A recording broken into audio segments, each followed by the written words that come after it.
A baby hippo weighs nearly 100 pounds the moment it's born. Yet one of its most important protectors weighs less than a coin. Why would a giant trust tiny fish to crawl across its body? The answer begins with one of Africa's most dangerous births. The river appears peaceful. Morning mist drifts across the water as dozens of hippopotamuses rest almost completely submerged. Only their eyes, ears, and nostrils break the surface.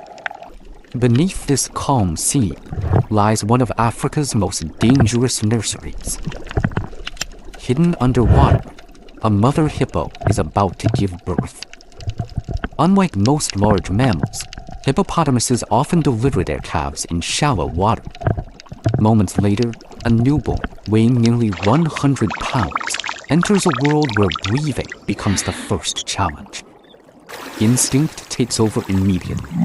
The mother gently nudges her calf toward the surface, where it takes its very first breath.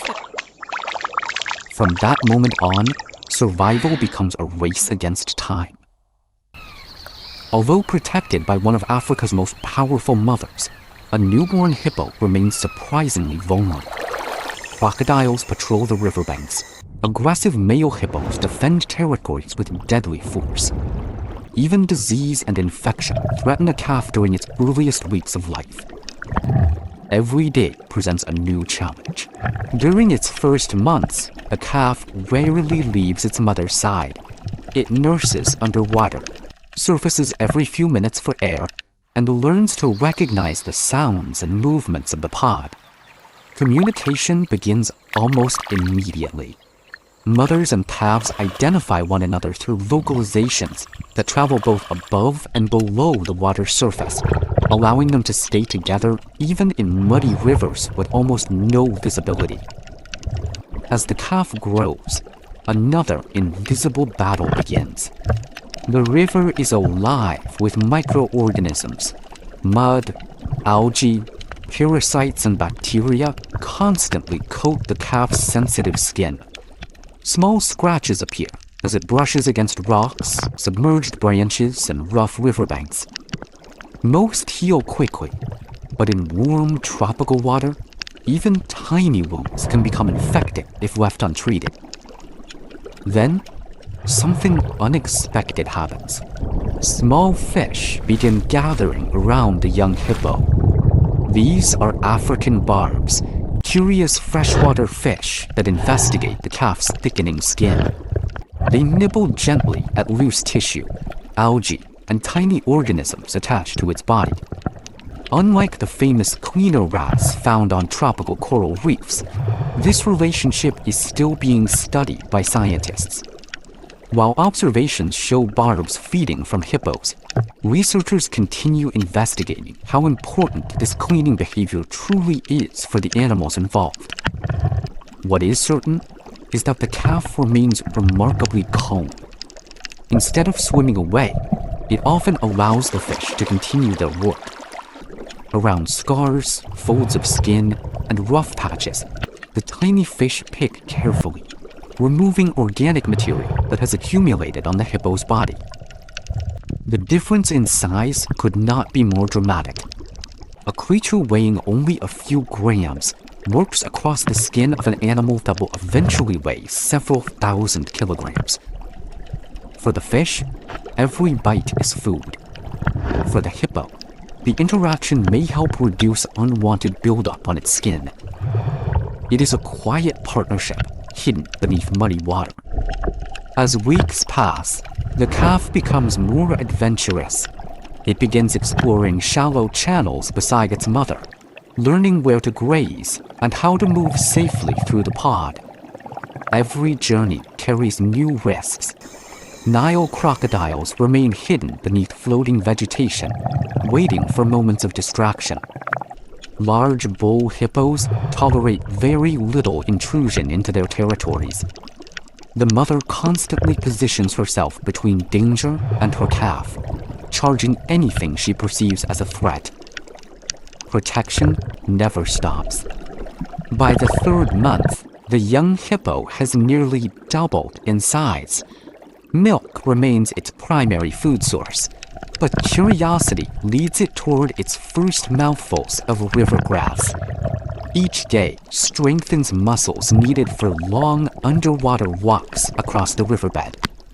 Thick skin begins replacing the delicate hide of a newborn, offering greater protection against the harsh environment. The tiny barbs continue to appear. Sometimes only a handful gather around the calf. Other times, dozens inspect its body while it rests quietly beneath the surface. Scientists believe these interactions are likely opportunistic. The fish benefit from an easily available food source, while the hippo may gain improved skin hygiene. Exactly how much each species benefits remains an active area of research.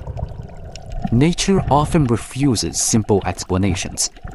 Not every interaction fits perfectly into the categories humans create. Some partnerships are highly specialized. Others exist along a spectrum where both species gain something, even if the relationship is less dependent than it first appears. The hippo story reminds us of that complexity. By 6 months of age, the calf is no longer the fragile newborn that struggled to reach its first breath. It swims confidently beside other young hippos, spends longer periods underwater, and grazes more frequently on vegetation along the riverbanks. Although still protected by its mother, independence slowly begins to emerge. Yet the dangers remain. Floods reshape the river. Drought concentrates predators. Competition within the pod changes as young animals grow stronger. Only a fraction of calves born during difficult seasons survive to adulthood. Every successful juvenile represents hundreds of small victories rather than one dramatic escape. The mother's constant vigilance, the calf's rapid learning, healthy rivers rich in food, a stable pod, and perhaps, in small but meaningful ways, the tiny fish that patiently clean a giant beneath the surface. As evening falls across the African river, the young hippo slips quietly into deeper water beside its mother. Around its body, small barbs continue searching for tiny scraps of food invisible to the human eye. Above them, the river appears silent once again. But beneath the surface, countless relationships continue shaping life every second. Some are well understood. Others remain scientific mysteries, still waiting to be fully explained. And that may be the greatest lesson of all. Nature is not simply a collection of answers. It is an endless invitation to keep asking better questions.